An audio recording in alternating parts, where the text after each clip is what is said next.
নির্বাচনের ট্রেন যাত্রা শুরু করেছে, এটা আর থামবে না। জাতির উদ্দেশ্যে ভাষণে প্রধান উপদেষ্টা, সংস্কারের জন্য বিলম্বিত হতে পারে নির্বাচন। সংস্কার কমিশনগুলোর প্রতিবেদনের পর নির্বাচনের দিকে যাবে দেশ, জানালেন উপদেষ্টা আসিফ মাহমুদ। তুলে ধরলেন ১০০ দিনের অগ্রগতি।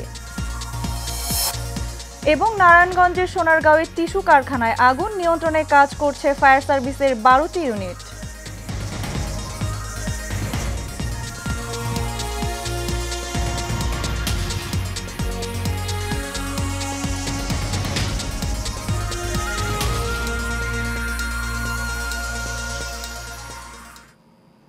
স্বাগত এশিয়া নিউজে, সাথে আছি আমি সঞ্জিদা হক। এতক্ষণ শুনছিলেন বিআরবি কেবল ইন্ডাস্ট্রিজ লিমিটেড সংবাদ শিরোনাম, এবারে বিস্তারিত। অন্তর্বর্তী সরকারের প্রধান উপদেষ্টা ডক্টর মোহাম্মদ ইউনুস বলেছেন, নির্বাচনের ট্রেন যাত্রা শুরু করেছে, এটা আর থামবে না। তবে সংস্কারের জন্য নির্বাচন কয়েক মাস বিলম্বিত করা যেতে পারে বলে মন্তব্য করেছেন তিনি। রোববার জাতির উদ্দেশ্যে দেওয়া ভাষণে এসব কথা বলেন অন্তর্বর্তী সরকারের প্রধান উপদেষ্টা। ভাষণে স্বৈর শাসক শেখ হাসিনাকে ভারত থেকে ফেরত চাওয়া হবে জানিয়ে ডক্টর ইউনুস বলেছেন, শুধু জুলাই আগস্ট হত্যাকাণ্ড নয়, গত ১৫ বছরের সব গুম খুন অপকর্মের বিচার করা হবে। রাকিব মানিকের রিপোর্টে বিস্তারিত। জাতির উদ্দেশ্যে দেয়া ভাষণে অন্তর্বর্তী সরকারের প্রধান উপদেষ্টা ডক্টর মোহাম্মদ ইউনুস বলেন, নির্বাচনী সংস্কারের সিদ্ধান্ত হয়ে গেলে খুব দ্রুত নির্বাচনী রোডম্যাপ ঘোষণা করা হবে। একটি সুষ্ঠু নির্বাচনী ব্যবস্থা সৃষ্টি করতে কাজ করছে সরকার।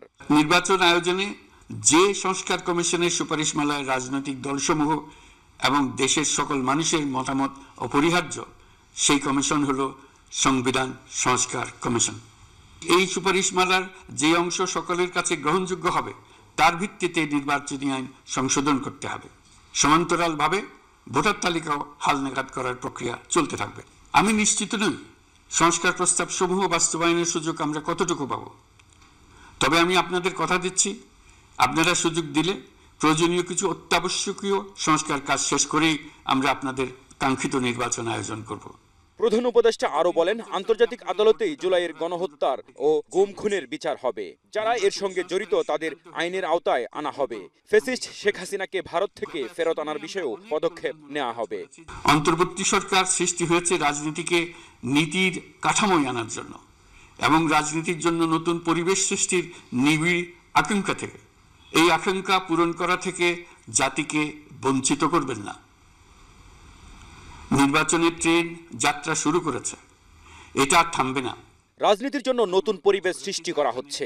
দুর্নীতি ও বৈষম্য মুক্ত নতুন বাংলাদেশ গড়ার জন্য সংস্কার কমিশনের কাজ করার কথাও তুলে ধরেন প্রধান উপদেষ্টা।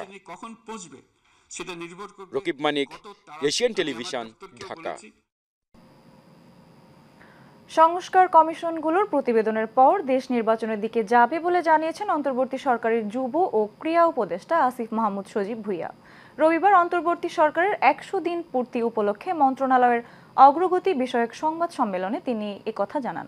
আগামী ২ বছরের মধ্যে ৫ লক্ষ কর্মসংস্থান সৃষ্টি করা হবে বলেও জানান আসিফ মাহমুদ। বিস্তারিত নূর মোহাম্মদ ভুঁইয়ার রিপোর্টে। অন্তর্বর্তী সরকারের ১০০ দিন পূর্তি উপলক্ষে মন্ত্রণালয়ের অগ্রগতি বিষয়ক সংবাদ সম্মেলন করেন যুব ও ক্রীড়া উপদেষ্টা আসিফ মাহমুদ সজীব ভুঁইয়া। সংবাদ সম্মেলনের শুরুতেই শ্রম এবং ক্রীড়া মন্ত্রণালয়ের দায়িত্বে থাকা সচিবগণ ১০০ দিনের কার্যক্রম ও কর্মধারা তুলে ধরেন।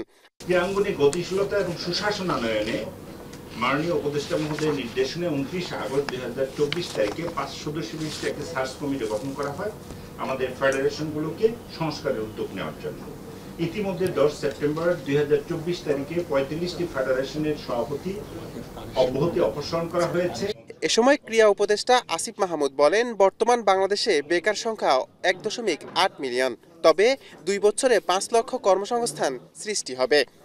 এখন বাংলাদেশে বেকারের সংখ্যা প্রায় 1.8 মিলিয়ন এবং গ্র্যাজুয়েট বেকারের সংখ্যাটা আমরা পেয়েছি ২৫ থেকে ২৬ লক্ষ এবং আমরা ৫ লক্ষ বলেছি। ২ বছরের মধ্যে সরকারিভাবে, সরকারি খাতে না, সরকারিভাবে, সবাই তো রেভিনিউ খাতে না, সরকারের বিভিন্ন প্রশিক্ষণ কার্যক্রমের মাধ্যমে এবং সরকারের বিভিন্ন প্রকল্পতে অনেকের কর্মসংস্থান নিশ্চিত করা হয়। তো আমরা ৫ লক্ষ ২ বছরের একটা লক্ষ্যমাত্রা নির্ধারণ করেছি। ক্রীড়াঙ্গনের স্থবিরতা নিয়ে সাংবাদিকদের প্রশ্নের জবাবে তিনি বলেন, রাজনীতিকরণ থেকে বেরিয়ে এসে বিসিবি বর্তমানে নিয়মতান্ত্রিক পথে চলছে। আমি যখন দায়িত্ব নিলাম এসে বিসিবির কোনো ডিরেক্টরকে পাওয়া যাচ্ছিল না, তখন কারোর সাথে যে পরামর্শ করবো এমন একটা লোক পর্যন্ত ছিল না। তো স্টেক হোল্ডারদের সাথে কনসালটেশনের মাধ্যমে এবং গঠনতান্ত্রিক অনেক জটিলতা ছিল, সেগুলো দেখে নিয়মতান্ত্রিক উপায়ে আমরা বিসিবির যেই আইসিসির যেই ফ্রেমওয়ার্ক আছে তার মধ্যে থেকে নিয়মতান্ত্রিকভাবে আমরা বিসিবিতে পরিবর্তনটা এনেছি। এছাড়া এই সরকারের মূল ভিত্তি জনগণ জানিয়ে আসিফ মাহমুদ বলেন, রাষ্ট্র সংস্কার কমিশনের সাথে নিয়মিত বৈঠক করছেন প্রধান উপদেষ্টা। সংস্কার কমিশনগুলোর প্রতিবেদনের পর দেশে নির্বাচনের পথে এগিয়ে যাবে বলেও জানান তিনি। রাষ্ট্র সংস্কার এবং দেশ পুনর্গঠনে আপনারা জানেন 10টি কমিশন গঠন করা হয়েছে এবং কমিশনগুলোর সাথে প্রায় নিয়মিতই আমাদের মাননীয় প্রধান উপদেষ্টা সহ যারা স্টেক হোল্ডার আছেন অন্যান্য তারা কিন্তু নিয়মিত বসছেন এবং কমিশনগুলো নিয়মিত সবার সাথে বসছে, রাজনৈতিক দল, বিভিন্ন সামাজিক সংগঠন। নূর মোহাম্মদ ভূঁইয়া, এশিয়ান টেলিভিশন, ঢাকা। যুক্তরাজ্যের প্রশান্ত মহাসাগর বিষয়ক প্রতিমন্ত্রী ক্যাথরিন ওয়েস্ট জানিয়েছেন, বাংলাদেশে গণতন্ত্র ফেরাতে অন্তর্বর্তী সরকারের প্রধান উপদেষ্টা ডক্টর মোহাম্মদ ইউনূস রূপরেখা ঘোষণা করবে বলে ব্রিটেন আশা করে। রবিবার সকালে পররাষ্ট্র উপদেষ্টা মোহাম্মদ তৌহিদ হোসেনের সঙ্গে বৈঠক শেষে সাংবাদিকদের তিনি একথা জানান। ব্রিটিশ মন্ত্রী বলেন, বাংলাদেশের গণতান্ত্রিক ভবিষ্যৎ নিয়ে আলোচনা হয়েছে পররাষ্ট্র উপদেষ্টার সঙ্গে। এছাড়া বাংলাদেশে গণতন্ত্র ফেরাতে ডক্টর ইউনূস রূপরেখা ঘোষণা করবে আশা ব্রিটেনের। সেই সঙ্গে রাজনীতিতে সব দলের জন্য লেভেল প্লেয়িং ফিল্ড প্রত্যাশা করে যুক্তরাজ্য। লন্ডনে থাকা বিএনপির ভারপ্রাপ্ত চেয়ারম্যান তারেক রহমানকে ফেরানো প্রসঙ্গে জানতে চাইলে ক্যাথরিন ওয়েস্ট বলেন, কোনো নির্দিষ্ট ব্যক্তির বিষয়ে কথা হয়নি, তবে সরকার চাইলে সহায়তা করতে প্রস্তুত ব্রিটেন। নানান কৌশলে ক্ষমতাচ্যুত প্রধানমন্ত্রী শেখ হাসিনাকে ভারত ক্ষমতায় বসানোর ষড়যন্ত্র করছে বলে মন্তব্য করেছেন বিএনপির সিনিয়র যুগ্ম মহাসচিব অ্যাডভোকেট রুহুল কবির রিজভী।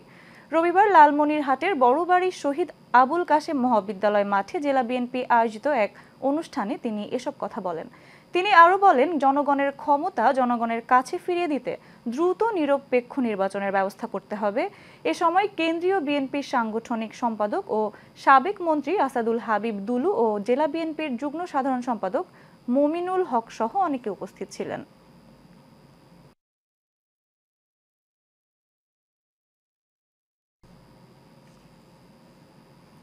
বিভিন্ন সময়ে গুম হওয়ার দীর্ঘদিন পর ফিরে এসেছেন এবং র্যাব ও পুলিশের নির্যাতনে সারা জীবনের মতো পঙ্গু হয়ে যাওয়া ইসলামী ছাত্র শিবিরের সাবেক 7 নেতাকর্মী আন্তর্জাতিক অপরাধ ট্রাইব্যুনালে লিখিত অভিযোগ দায়ের করেছেন। রবিবার দুপুরে আন্তর্জাতিক অপরাধ ট্রাইব্যুনালে পৃথকভাবে অভিযোগ দাখিল করা হয়। এখনও একজন নিখোঁজ রয়েছেন। তার পক্ষে তার ভাই লিখিত অভিযোগ দায়ের করেছেন। বিষয়টি নিশ্চিত করেছেন ভুক্তভোগী পক্ষের আইনজীবী অ্যাডভোকেট ডক্টর আমানুল্লাহ আল জিহাদি। তিনি জানান, গুম, নির্যাতন, পঙ্গুত্ব বরণের মতো অমানবিক ও বর্বরোচিত ঘটনায় জড়িত র্যাব পুলিশ কর্মকর্তা সহ 53 জনের নাম উল্লেখ করে অভিযোগ দাখিল করা হয়েছে।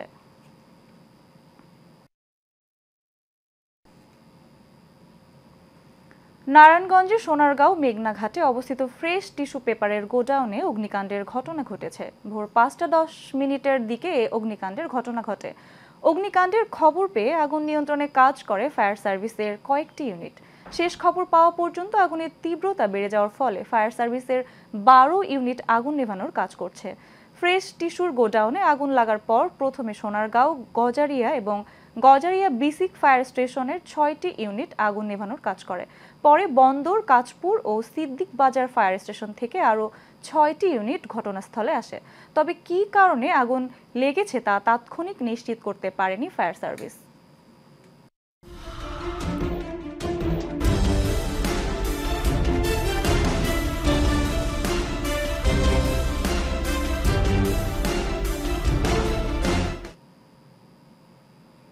ঢাকার ধামরাইয়ে একটি ব্যাটারি কারখানা ও কয়েকটি ইটভাটায় অভিযান চালিয়েছে পরিবেশ অধিদপ্তর। অভিযানে ব্যাটারি কারখানার বিদ্যুৎ সংযোগ বিচ্ছিন্ন ও 2টি ইটভাটাকে 5 লাখ টাকা জরিমানা করা হয়। পরিবেশ অধিদপ্তর জানায়, উপজেলার শাহাবেলিশ্বর এলাকায় জিয়াংশু স্টোরেজ ব্যাটারি লিমিটেড কারখানায় এই অভিযান পরিচালনা করা হয়। এছাড়া পরিবেশ অধিদপ্তরের ছাড়পত্র না নেওয়া পর্যন্ত প্রতিষ্ঠানটিতে বিদ্যুৎ সংযোগ না দেওয়ার নির্দেশ দেওয়া হয়। অন্যদিকে উপজেলার দাউটিয়া এলাকায় 2টি ইটভাটায় অভিযান চালানো হয়। এ সময় মেসার্স আমিনা ব্রিক্সকে 2 লাখ টাকা ও মেসার্স সান ব্রিক্সকে ৩ লাখ টাকা জরিমানা করা হয়। এ সময় ভাটা দুটি বন্ধ করা হয়। পরিবেশ অধিদপ্তরের এক্সিকিউটিভ ম্যাজিস্ট্রেট সুলতানা সালেহা সুমি এই অভিযান পরিচালনা করেন। নারায়ণগঞ্জে রূপগঞ্জে ২০০৯ সালে সেতু নির্মাণ করা হলেও এলাকাবাসীর কোনো কাজেই আসেনি। দীর্ঘ ১৫ বছর ধরে সেতুটি ঠায় দাঁড়িয়ে থাকলেও করা হয়নি সংযোগ সড়ক। রূপগঞ্জ সদর ইউনিয়নের ৭ নম্বর ওয়ার্ডে মুসুরি গ্রাম থেকে মুসুরি সরকারি প্রাথমিক বিদ্যালয় ও রূপগঞ্জ ইউনিয়ন ভূমি অফিস সহ কাচারিবাড়ি এলাকার একমাত্র সড়কে এই সেতুটি নির্মাণ করা হয়। তবে সেতুর সঙ্গে নয়, পাশ দিয়ে বয়ে গেছে রাস্তা। স্থানীয়রা জানান, এলাকাবাসীর সুবিধার্থে সেতুটি নির্মাণ করা হলেও আজ পর্যন্ত কোনো কাজেই আসেনি।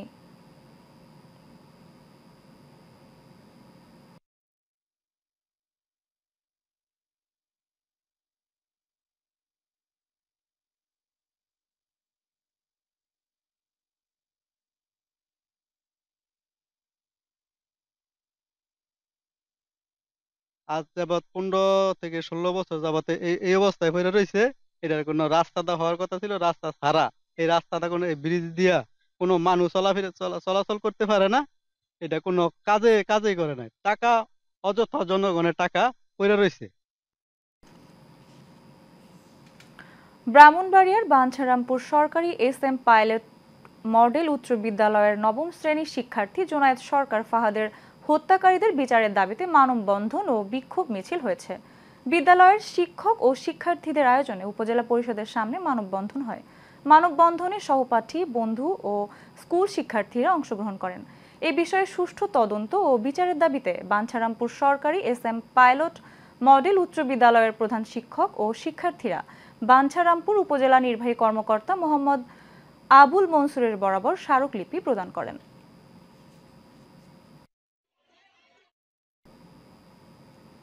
কুমিল্লার মনোহরগঞ্জে বিএনপির কর্মী সমাবেশ হয়েছে। রাষ্ট্র মেরামতে তারেক রহমানের ৩১ দফা বাস্তবায়ন ও সাংগঠনিক কার্যক্রমে গতিশীলতা আনার লক্ষ্যে সাবেক চেয়ারম্যান মোহাম্মদ আব্দুল মতিনের সভাপতিত্বে কর্মী সমাবেশে মুঠোফোনে প্রধান অতিথির বক্তব্য রাখেন কুমিল্লা ৯ আসনের সাবেক সংসদ সদস্য কর্নেল অবসরপ্রাপ্ত এম আনোয়ারুল আজিম।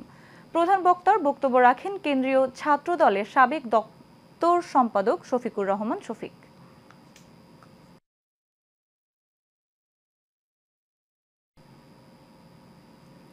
মহাসচিব, যুগ্ম মহাসচিব সৈয়দ ইমরান সালে প্রিন্সের বিরুদ্ধে অসত্য ও উদ্দেশ্যমূলক অপপ্রচারের প্রতিবাদে সংবাদ সম্মেলন হয়েছে। উত্তর খয়রাকুড়ি কনভেনশন সেন্টারে উপজেলা বিএনপি ও অঙ্গ সহযোগী সংগঠনের আয়োজনে এই সংবাদ সম্মেলন হয়। এ সময় লিখিত বক্তব্যে বীর মুক্তিযোদ্ধা আমজাদ আলী বলেন, নাদিম আহমেদ যে অভিযোগ এনেছেন সৈয়দ ইমরান সালে প্রিন্সের বিরুদ্ধে তা তার ভাবমূর্তি ক্ষুণ্ণ করার জন্য। এ সময় উপস্থিত ছিলেন বিএনপি নেতা আবুল হাসানাত, বদরুল কবির, আসলাম মিয়া সহ অনেকে।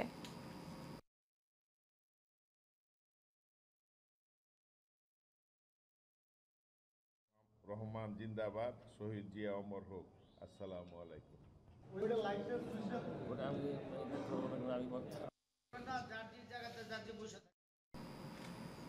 মজলুম জননেতা মাওলানা হামিদ খান ভাসানীর ৪৮তম মৃত্যুবার্ষিকী উপলক্ষে টাঙ্গাইলের সন্তোষে ভাসানীর মাজারে শ্রদ্ধা নিবেদন করেছেন বিএনপির জাতীয় নির্বাহী কমিটির সদস্য অ্যাডভোকেট মোহাম্মদ আলী। মধুপুর ও ধনবাড়ী উপজেলা বিএনপি, পৌর বিএনপি ও ইউনিয়ন বিএনপি ও সহযোগী ও অঙ্গ সংগঠনের বিপুল সংখ্যক নেতাকর্মী ও সমর্থকদের নিয়ে বিশাল একটি মিছিল বের হয়। এ সময় উপস্থিত ছিলেন মধুপুর উপজেলা বিএনপির সহসভাপতি জয়নাল আবেদিন বাবলু, গোড়াবাড়ি ইউনিয়ন পরিষদের সাবেক চেয়ারম্যান হুমায়ুন কবির সহ অনেকে। টাঙ্গাইলের নাগরপুর উপজেলার আক্তারাইল আফসার মেমোরিয়াল উচ্চ বিদ্যালয়ের প্রধান শিক্ষক ও সভাপতির বিরুদ্ধে অনিয়ম ও দুর্নীতির অভিযোগে সংবাদ সম্মেলন হয়েছে।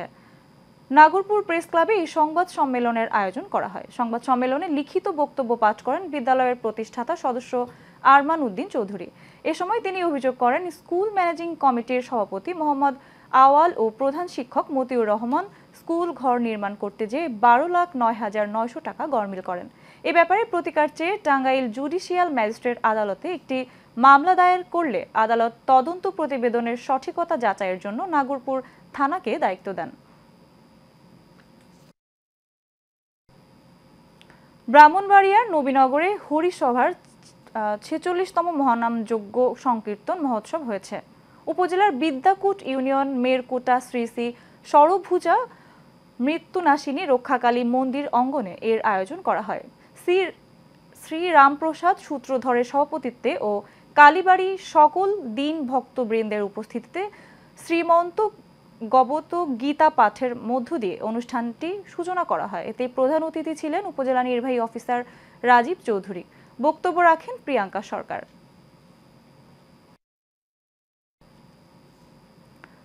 ঢাকার ধামরাই উপজেলার নান্নার ঐতিহ্যবাহী খেলার মাঠে অনুষ্ঠিত হলো এনজিবিসি কাপ ফুটবল টুর্নামেন্টের ফাইনাল খেলা ও পুরস্কার বিতরণী অনুষ্ঠান। খেলায় গাজীর চট ফুটবল একাডেমি 2-0 গোলে জামগড়া ফুটবল একাদশকে পরাজিত করে চ্যাম্পিয়ন হয়। পরে পুরস্কার তুলে দেন প্রধান অতিথি উপজেলা বিএনপির সভাপতি তমিজ উদ্দিন। এর আগে টুর্নামেন্টের উদ্বোধন করেন নান্নার ইউনিয়নের বিএনপির সভাপতি মোহাম্মদ শহীদুল্লাহ। এ সময় উপস্থিত ছিলেন উপজেলা বিএনপির সিনিয়র সহ-সভাপতি মোহাম্মদ রকিবুর রহমান খান ফরহাদ, যুগ্ম সাধারণ সম্পাদক শামসুল ইসলাম এবং নান্নার গ্রিন বয়েজ ক্লাবের সভাপতি হাবিবুর রহমান হাবিব। ভোলার লালমোহনের মাসব্যাপী অনুষ্ঠিত হওয়া মেজর হাফিজ ফুটবল টুর্নামেন্টের ফাইনাল খেলা হয়েছে। ধলি গৌরনগর হাই স্কুল মাঠে এই খেলা হয়। টুর্নামেন্টের প্রধান পৃষ্ঠপোষক ইউসুফ মেম্বারের তত্ত্বাবধানে এতে প্রধান অতিথি ছিলেন বিএনপির জাতীয় স্থায়ী কমিটির সদস্য ও সাবেক মন্ত্রী মেজর অবসরপ্রাপ্ত হাফিজ উদ্দিন আহমেদ। খেলায় চর ফ্যাশন সূর্য সৈনিক স্পোর্টিং ক্লাব ও রমাগঞ্জ ফুটবল একাদশ অংশগ্রহণ করে।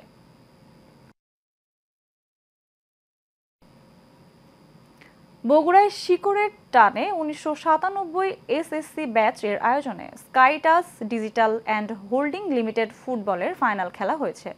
ক্রিয়া নিয়ে গর্ব দেশ, মাদক মুক্ত সোনার বাংলাদেশ এই স্লোগানে বগুড়ার সারিয়াকান্দি উপজেলার রামচন্দ্রপুর স্কুল অ্যান্ড কলেজ মাঠে এর আয়োজন করা হয়। ফাইনাল খেলায় মোস্তাকিম এক্সপ্রেস 1-0 গোলে লিজেন্ড একাদশকে হারিয়ে চ্যাম্পিয়ন হয়। খেলায় প্রধান অতিথি হিসেবে উপস্থিত থেকে বিজয়ী দলের মাঝে পুরস্কার বিতরণ করেন শিকড়ের টানে 1997 এসএসসি ব্যাচের সভাপতি ইঞ্জিনিয়ার আব্দুল ওহাব। এ সময় উপস্থিত ছিলেন সাধারণ সম্পাদক বেলাল হোসেন সহ এলাকার ব্যক্তিবর্গ। প্রায় 200 বছরের নবান্নের ঐতিহ্য টিকিয়ে আছে বগুড়ার আদমদিঘি উপজেলার শালগ্রামে, যেখানে মানুষ ধর্মীয় ভেদাভেদ ভুলে একাকার হয়ে যায় নবান্ন উৎসবে। এই আয়োজনকে ঘিরে শালগ্রাম সহ আশেপাশের 25টি গ্রামে চলে নানা আয়োজন। বগুড়া থেকে রাজু আহমেদের পাঠানো তথ্যচিত্রে বিস্তারিত জানাচ্ছে শফিকুল ইসলামের রিপোর্টে। আদমদিঘি উপজেলার একটি ব্যতিক্রম গ্রামের নাম শালগ্রাম। প্রায় 7000 মানুষের বসবাস গ্রামটিতে, যেখানে এখনো টিকে আছে নবান্ন উৎসব। এ কারণে হেমন্ত এলেই উৎসব শুরু হয় গ্রামের প্রতিটি ঘরে ঘরে। নবান্নের দিন নতুন চালের ভাত আর মহিষের মাংস খাওয়া শালগ্রামের পুরনো রীতি। আয়োজন ঘিরে গ্রামের প্রতিটি পাড়া, মহল্লা ও মোড়ে বসে গ্রাম বাংলার ঐতিহ্যবাহী চুড়ি, ফিতা, আলতা ও শিশুদের খেলার সামগ্রী এবং জিলাপি, রসগোল্লা, চমচম, বাতাসা, মুরকি ও পাপড় ভাজা সহ মুখরোচক নানা পণ্যের মেলা। পাশাপাশি গ্রামের পাড়ায় পাড়ায় তৈরি করা হয় ছোট আকৃতির নানা ধরনের মঞ্চ, যেখানে রাতের বেলা বসে জারি সারি আর পালা গানের আসর। এই নবান্নের ছুটিতে আমরা নবান্ন পালন করি, আত্মীয় স্বজন, বন্ধু বান্ধব সবাই, তারপরে আমাদের মেয়ে জামাই যেখানে যারা আছে সবাই এখানে চলে আসে। শালগ্রামে নবান্নের অনুষ্ঠানটা অনেক জাঁকজমক ভাবে পালন হয়। আমি বিয়ের পরে দেখেছি যে আসলে এই দিনটা আমার ঈদের থেকে অনেক বড় বেশি মনে হয়। নবান্ন উপলক্ষে শালগ্রামের ঐতিহ্যবাহী খাবার মহিষের মাংসের সঙ্গে একই গ্রামের আরেকটি বিশেষায়িত খাবার আটা গোলা শিরনি। কলা, গুড় আর আটার সমন্বয়ে তৈরি হয় এই খাবার। সঙ্গে পিঠাপুলি, ক্ষীর, পায়েস আর নাড়ুর আয়োজন তো আছেই। এখানে আমরা বিভিন্ন ধরনের খাবার খেয়ে থাকি, যেমন মুড়ি, মোয়া, এখন সাথে আরো অনেক কিছু পাওয়া যায়, ফুচকা, পেঁয়াজু। নতুন ধান যখন কাটা হয় তারপরে প্রথম দিনটাতেই এই প্রোগ্রাম হয়। হয়তো মেয়ে জামাই সবাইকে নিয়ে প্রোগ্রামটা আরম্ভ করেছিল, তো এখন বিস্তার হয়েছে অনেক। কালের বিবর্তনে গ্রাম বাংলা থেকে হারিয়ে যাচ্ছে নবান্ন উৎসব, যা টিকিয়ে রাখতে এমন আয়োজন ছড়িয়ে পড়ুক দেশ জুড়ে। Mohammad Shafiqul Islam, Asian television.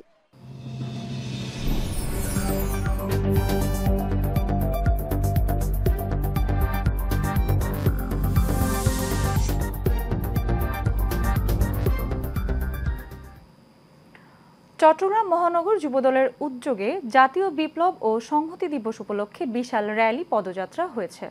এতে প্রধান অতিথি হিসেবে উপস্থিত ছিলেন মহানগর যুবদলের সাবেক সাংগঠনিক সম্পাদক এমদাদুল হক বাদশা। এতে আরও উপস্থিত ছিলেন সহ সাংগঠনিক সম্পাদক কামাল উদ্দিন, নগর যুবদলের সাবেক গণশিক্ষা বিষয়ক সম্পাদক জসিম উদ্দিন, নগর যুবদলের সহ অর্থ সম্পাদক জিয়াউল হক মিন্টু সহ অনেকে। চট্টগ্রাম মহানগর যুবদলের উদ্যোগে ঐতিহাসিক ৭ নভেম্বর বিপ্লব ও সংহতি দিবস উপলক্ষে র্যালি বের হয়। চট্টগ্রাম মহানগর যুবদলের সাবেক অর্থ সম্পাদক নূর হোসেন উজ্জ্বলের নির্দেশনায় র্যালিটি খুলশী এলাকা থেকে শুরু করে নগরীর বিভিন্ন এলাকা প্রদক্ষিণ করে। এ সময় উপস্থিত ছিলেন যুবদল নেতা মোহাম্মদ ওমর ফারুক, মোহাম্মদ ইসমাইল সহ আর অনেকে।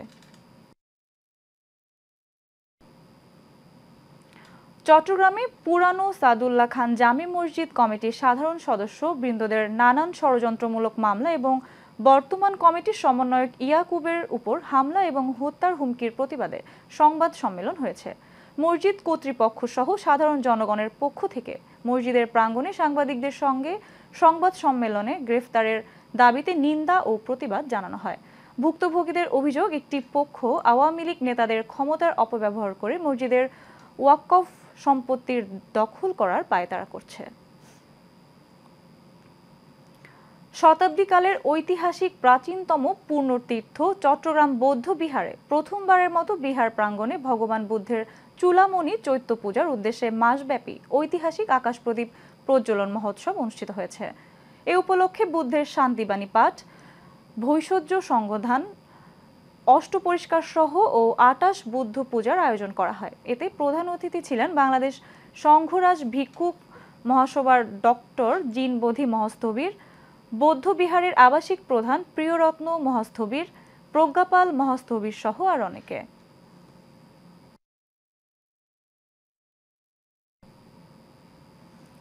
চট্টগ্রামের বহদ্দার হাট শুল্ক বহর ব্যবসায়ী কল্যাণ সমিতির বার্ষিক সাধারণ সভা হয়েছে। সমিতির সভাপতি আবু সৈয়দের সভাপতিত্বে ও যুগ্ম সাধারণ সম্পাদক সাইফুল ইসলাম মিন্টুর সঞ্চালনায় এতে উপস্থিত ছিলেন উপদেষ্টা হাজী মফজল সওদাগর, কাজী শামসুল হক, মোহাম্মদ ইদ্রিস, হাজী নবী।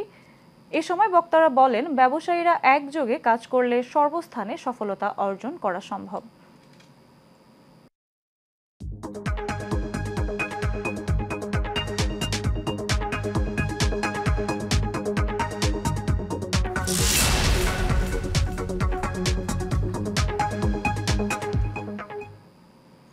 এক্সিম ব্যাংক বাণিজ্য সংবাদ। সিরাজগঞ্জের উল্লাপাড়ায় পূবালী ব্যাংক শাখার ইসলামী ই ব্যাংকিং কর্নার স্থাপন করা হয়েছে। রবিবার পূবালী ব্যাংক পিএলসি উল্লাপাড়া শাখার গ্রাহকদের সেবার চাহিদার কথা বিবেচনা করে এই কর্নার উদ্বোধন করা হয়। উল্লাপাড়া শাখার ব্যবস্থাপক মোহাম্মদ রফিকুল ইসলামের সভাপতিত্বে এতে প্রধান অতিথি ছিলেন বগুড়ার আঞ্চলিক কার্যালয়ের উপমহাব্যবস্থাপক ASM রায়হান শামীম, সহকারী মহাব্যবস্থাপক আবু জাফর মোহাম্মদ রকিবুল্লাহ, সিরাজগঞ্জ শাখার সহকারী মহাব্যবস্থাপক মোহাম্মদ আহসানুল কবির সহ অনেকে।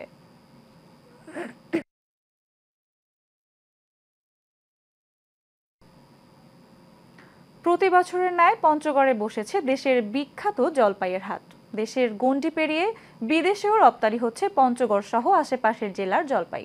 প্রতিদিন 50 থেকে 70 টন জলপাই আমদানি হয় দেশের এই বিখ্যাত হাট থেকে। প্রতিনিধি মোহাম্মদ কামাল উদ্দিনের পাঠানো তথ্য ও চিত্রে ডেস্ক রিপোর্ট। প্রতিদিন সকাল থেকে বিকাল পর্যন্ত চলে জলপাইয়ের হাট। দূর দূরান্তের মৌসুমী ব্যবসায়ী এবং আড়তদারের সরগরম উপস্থিতিতে প্রতি বছর অক্টোবর থেকে ডিসেম্বর এই 3 মাস জুড়েই আনন্দময় করে রাখে পঞ্চগড়ের এই বিখ্যাত হাট। ভালো লাভের আশায় এবং রপ্তানির উদ্দেশ্যে রপ্তানিকারক সহ দেশের সকল জলপাই ব্যবসায়ীর উপস্থিতি হাটটি দেশের শ্রেষ্ঠ জলপাইয়ের হাটে পরিণত করেছে। 3টি মাস জুড়ে জলপাইয়ের এই হাটে কাজ করে সচ্ছল জীবনযাপন করছেন অনেক শ্রমিক সহ তাদের পরিবার। তো এটা হচ্ছে বাংলাদেশের সবচেয়ে বড় জলপাই হাট। এখান থেকে আপনার বাংলাদেশের সব জায়গায় সর্বপ্রান্তে জলপাই আমরা রপ্তানি করে থাকি, এমনকি বাংলাদেশের বাইরে বিদেশেও এইখান থেকে জলপাই যায়। এই হাটটিকে সঠিক রক্ষণাবেক্ষণের মাধ্যমে করা হোক আরও সমৃদ্ধশীল, এমন প্রত্যাশা করছেন স্থানীয় সুধীজন। পশ্চিমবঙ্গের পঞ্চগড় জেলায় দেবীগঞ্জ থানায় এটা বিখ্যাত জলপাইয়ের হাট, কয়েকটা জেলা মিলে এই হাটটা পরিচালিত হচ্ছে। এখানকার মাল প্রচুর মাল, ভালো আমদানি হয়।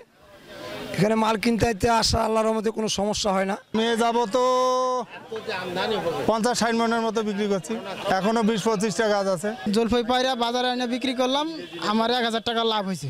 এই কাজ করে আমাদের সংসার খুব ভালোভাবে চলে ইনশাআল্লাহ। দেশের এই বিখ্যাত হাটটির সমৃদ্ধিকে বেগবান করতে কাজ করে যাচ্ছেন বলে জানালেন কৃষি বিপণন অধিদপ্তরের এই কর্মকর্তা। এই জলপাইটি দেশের বিভিন্ন প্রান্তে যাচ্ছে সেটা তো অবশ্যই, এবং এই জলপাই বিদেশেও রপ্তানি হচ্ছে। এতে আমরা প্রচুর বৈদেশিক মুদ্রা অর্জন করতে পারছি। এটি আমাদের পঞ্চগড়ের অর্থনীতিকে সমৃদ্ধ করার পাশাপাশি দেশের অর্থনীতিকেও সমৃদ্ধ করছে। পঞ্চগড়ের দেবীগঞ্জের এই জলপাইয়ের হাটে মৌসুম জুড়ে জলপাই আমদানি হয় প্রায় 6000 টন। সানজিদা হক, এশিয়ান টেলিভিশন। শেষ করব এশিয়ান নিউজ, তার আগে বিআরবি কেবল ইন্ডাস্ট্রিজ লিমিটেড সংবাদ শিরোনামগুলো জানিয়ে দিব আরও একবার।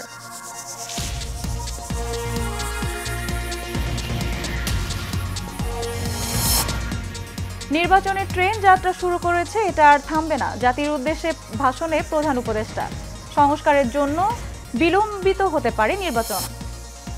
সংস্কার কমিশনগুলোর প্রতিবেদনের পর নির্বাচনের দিকে যাবে দেশ, জানালেন উপদেষ্টা আসিফ মাহমুদ। তুলে ধরলেন 100 দিনের অগ্রগতি। এবং নারায়ণগঞ্জের সোনারগাঁওয়ের টিস্যু কারখানায় আগুন নিয়ন্ত্রণের কাজ করছে ফায়ার সার্ভিসের 12টি ইউনিট।